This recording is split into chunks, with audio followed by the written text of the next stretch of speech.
Welcome to our new show, the Amplified Marketing Podcast, where we get into the challenges content marketers face and look to the brands who are already knocking down obstacles and raising the quality of their content with a little something called amplified marketing. It's what we've preached here at Casted from the very beginning: how to create the most meaningful content and then get the most traction from that content by wringing it out across channels.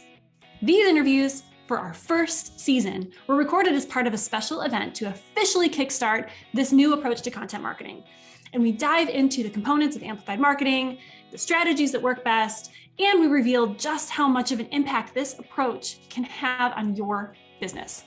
But we also explore all the ways that amplified marketing makes life easier and more efficient for the content marketers out there struggling to be creative and relevant and cut through the noise. This is where the change begins.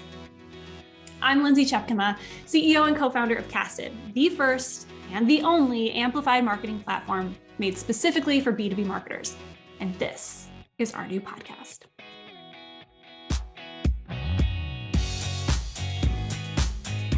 Our guest today is one of our favorite content marketing experts in the world.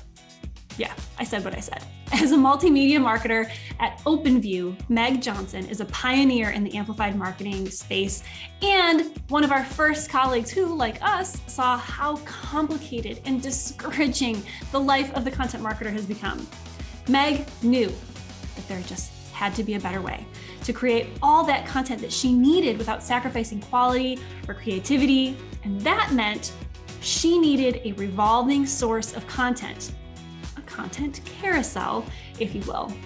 As she likes to say, that it allowed her to repurpose and reuse some of OpenView's most valuable content across many different formats and multiple different channels. But don't let this reusing and repurposing of content allow you to think that amplified marketing is all about quantity. No, my friends. Quality is king here. And from Meg's perspective, there is a simple way to ensure that this whole approach creates quality content every single time. In this special session for our Amplify event, Meg goes a little deeper beyond creation and discusses the do's and the don'ts of brand building with a special focus on how vulnerability is the raw material that we as marketers should use to forge authenticity and trust with our audience. Oh, some of my favorite words. She's also a big believer in treating people that they're people, they're humans, not transactions. What a concept, right? And if that's not enough, she also talks about horses, rabbits, and dragons. I mean, what more could you want? So without further ado, here's Meg Johnson and her session from our recent Amplify event.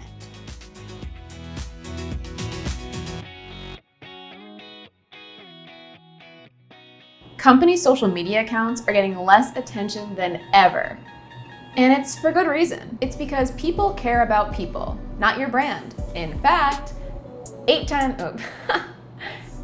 more people, no, that doesn't make sense. People are 8 times more likely to engage with content that's shared by a person versus a brand.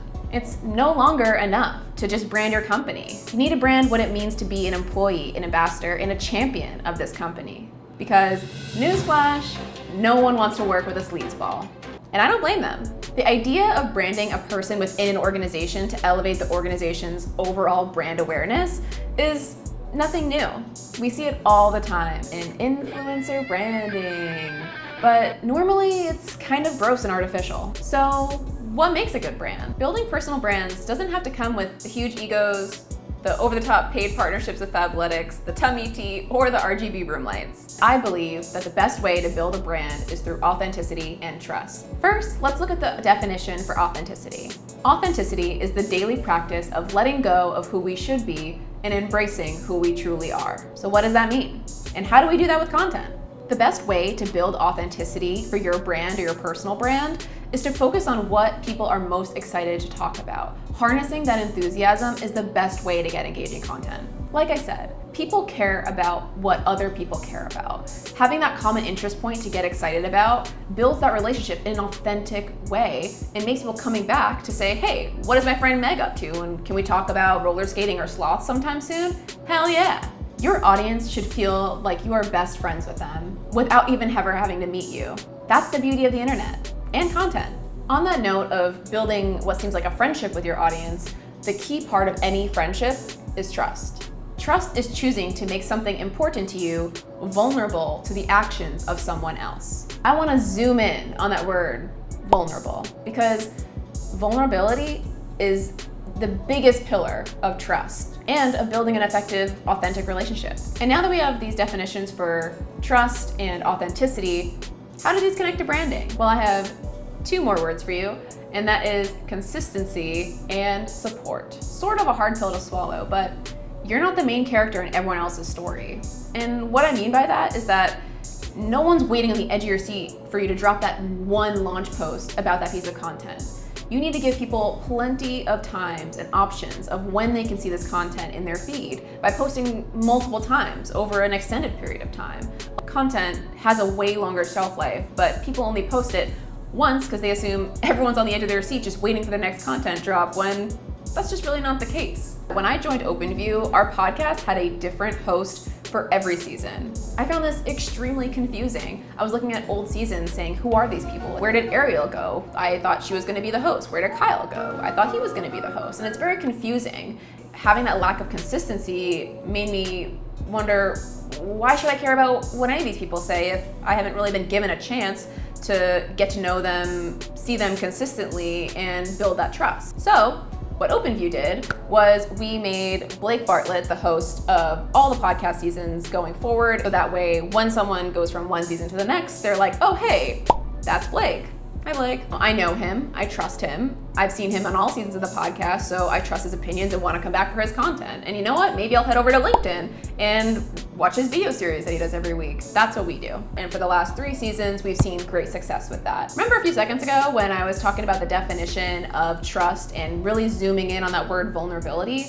The way that I see it is that your audience is coming to you for support, and they're putting themselves in a vulnerable spot. They need insights, they need inspiration, they need something. And how you treat them in that relationship when they're that vulnerable and they're asking you for help is absolutely everything when it comes to your brand. And it's your job to build that trust and deliver value to them long before you ask them to do anything for you or ask them for money. That's what a good friend does. For consumer products, this could look something like creating content around one of your strongest values. So say you are a sustainably made clothing shop and you want to highlight how dedicated you are to ending fast fashion, and so you release a content piece describing what fast fashion is and how people can make a difference, and really educating them and empowering them to learn more about this community, to connect more with this community by also showing how you're making a difference in this community. Not only shows that you're making a difference, but also you truly care about this community more than just, hey, I want to get money from it. Another thing that I love to see when I'm shopping on consumer brands is when I am looking to buy clothes and I see that they have a real people wearing this item section, whether it's an Instagram feed or whatever it is. I absolutely love being able to see whatever clothes I'm gonna buy on a real human, non-supermodel body, so that I can say, people actually are living and loving this brand, so why wouldn't I? And for software, obviously PLG, product-led growth. Allowing people to try your product before they buy it is crucial. They get to see the value long before they have to put up a credit card, and that allows them to not only use your product, but also share your product. Both of these examples have one thing in common. They're putting the customer first. By leading with empathy, you are building trust with that end user, and you're treating it truly like a relationship, not a transaction. People are people, not transactions. You're probably like, all right, that's cool, Meg, but how do I do any of this? Like, all good in theory, but how do I actually do the damn thing? First step in making great content is, making great content, making something worth listening to. And that really goes back to what I was saying of harnessing people's enthusiasm to create engaging content. If you're not excited to talk about it, people aren't gonna be excited to listen to it. And not only do you have to create content that is engaging, but it also has to have purpose. And so the way that we do this is we use a show positioning template. I adapted this from Wistia's show positioning template in their brand affinity marketing guide, and it has been extremely helpful. It focuses on 3 main topics: audience, insight, and theme. For audience, we focus on who are you trying to target? And the questions you should ask yourself are, who are we trying to talk to? What message are we communicating? Why should our audience care? And the second section is insight. Think about what problem you could help your audience solve.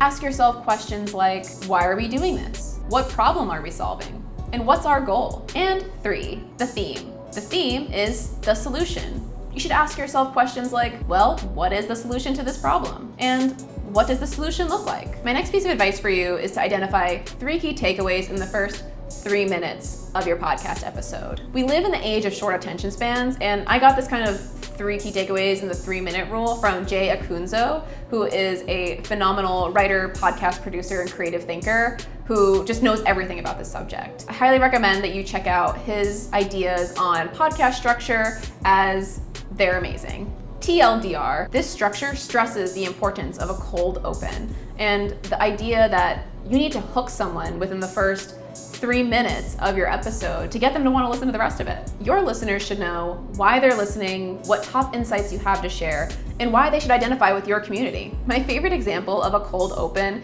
is the beginning of any episode of It's Always Sunny in Philadelphia. The show always opens into some kind of chaotic scene where you're dropped into the middle of the action, you're kind of filled in on what's going on, and before the iconic music even plays, I'm hooked. My next piece of advice would be to do prep calls before the actual podcast recording. Building and maintaining relationships with your guests prior to and after your recording is crucial to the success of your podcast episode. Again, people care about what other people are excited about. Treat that like a relationship. It's not just a one and done transactional task. We're building this relationship and building this piece of content together, which is pretty awesome. I know time is of the essence and a lot of schedules are tight, but I promise you it'll make such a difference in your content if you can get on the phone and really make kind of that connection before you hit the record button.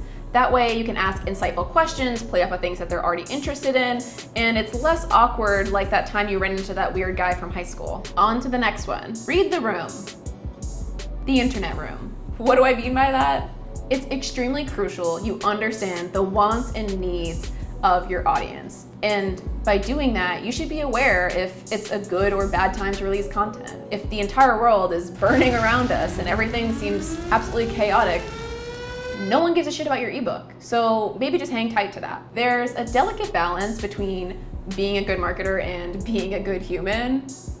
Be the good human first. The next piece of advice I have for you on content marketing is to reuse, repurpose, and repeat. And by doing that, you create what I like to call a content carousel. Now, you might be familiar with this topic as I did go on the Casted podcast to talk about how OpenView does this. So there are deeper examples in there if you want to go check it out on their blog or on their podcast. But I will give a brief rundown of what I mean by content carousel. The way that I look at it is that all of the pieces of our marketing strategy are like horses on a carousel, or dragons or rabbits or whatever theme carousel you want to have. The first horse is the content. So whatever you're building this content carousel around. In this case, let's use the example of the Build podcast with Blake Bartlett. So horse number 1 is the podcast, which focuses on bringing in people who are excited to talk to us and share their insights on something that they're very enthusiastic about. Horse number 2 is our blog. And so as you can see, our content fuels our blog. Horse number 3 is our newsletter. This newsletter then points to horse number 4, which is our social media channels. Then, see where I'm going with this? Our social media channels, horse number 4, goes all the way back to horse number 1, which is the content. And that's completing one cycle on the content carousel. The idea here is that you'll get someone to hop on your carousel wherever they see fit. Maybe they're a blog reader, maybe they're a podcast listener, maybe they're following you on social, wherever they find you. Again, building that consistency. And wherever they hop on, they're able to continue that journey around the content carousel. And now, before you know it, they're singing your tune. Then, once you have this content carousel, you're able to add a horse, take away a horse, experiment, iterate, and improve upon it, while already having these people happily on the carousel, giving you feedback all along the way. My final piece of advice for you is to find your people, your community, and learn from them. One of my favorite podcast communities would be the Amplified Marketing Slack group, hosted by Casted. There's so much you can learn by talking to folks who have the same pain points as you and are solving for the same problems. We go in there and we chat, share really good, hyper-specific podcasting memes that you don't want to miss out on. Overall, I would say that consistency, authenticity, and acceptance is what builds a thriving community and a great brand. I believe the best way to build an authentic brand is through community. The goal of any brand is that their audience feels truly heard and accepted into this community that they're trying to build. And the best way to build a community, in my opinion, is through a podcast. It allows people to feel like they're part of the conversation and that they're, again, your friend, your ally, someone that you can turn to and talk about the stuff that you're excited about. They should feel genuinely connected to the mission of the company and the people behind the brand. They should be able to trust your opinions and turn to you for help. In closing, I have 3 main takeaways, which I guess I should have put at the beginning of this video if I took my own advice.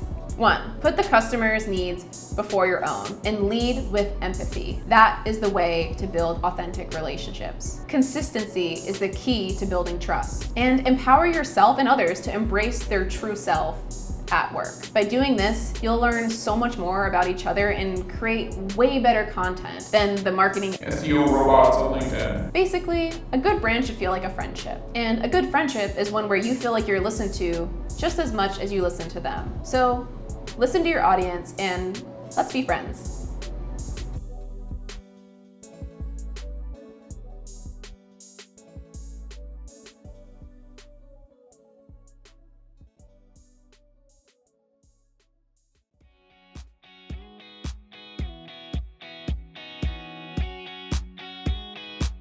Well, that's our show. Thank you so much for joining us for today's session. And to learn more about OpenView and all the amazing things that Meg is doing over there along with her team, make sure to visit openviewpartners.com and check out the amazing work that Meg and her team are doing to amplify OpenView's podcast, Product-Led Growth.